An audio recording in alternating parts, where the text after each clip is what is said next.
said that that was not the way to fix the roof.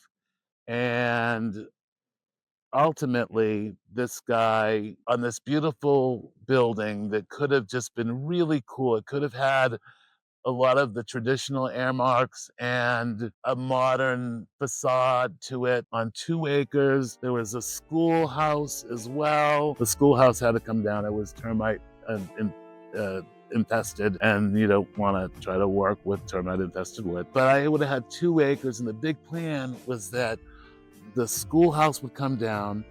I would do about a 1,400 square foot shipping container building there, real modern and cool and stuff. Then the church was 4,000 square feet, and inside the church, that would be my main home, my home.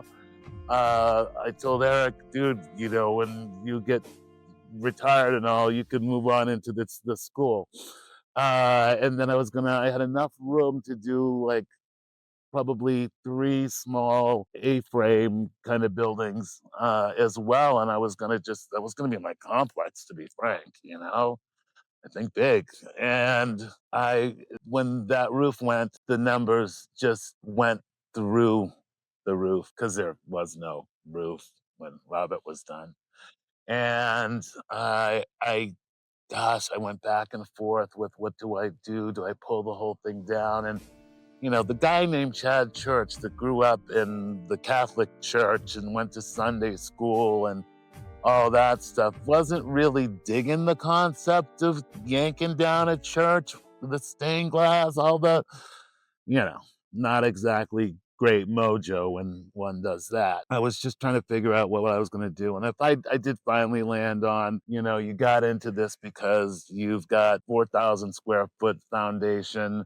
an electric drop that's already there with a box that's already there, or a new upgraded box after that was more wasted money. What happened after some thought went on about how expensive things could get, I decided that I would sell it.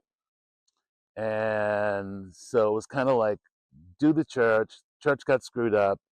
Now I'm going to sell it. I put it on the market for a little bit, and that didn't work out for like a year. And then all of a sudden, I was like, you know what? I'm not. I'll do the shipping container thing on the church, and that you can't do that with a 6 hour ride.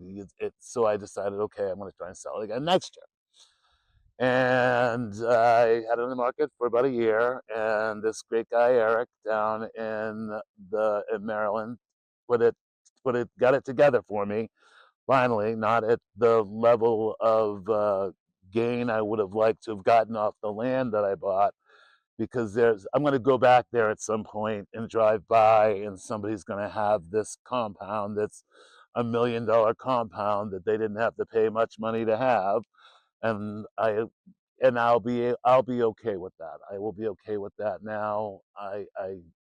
It is what it is. I'll be happy for them. That's what I will be.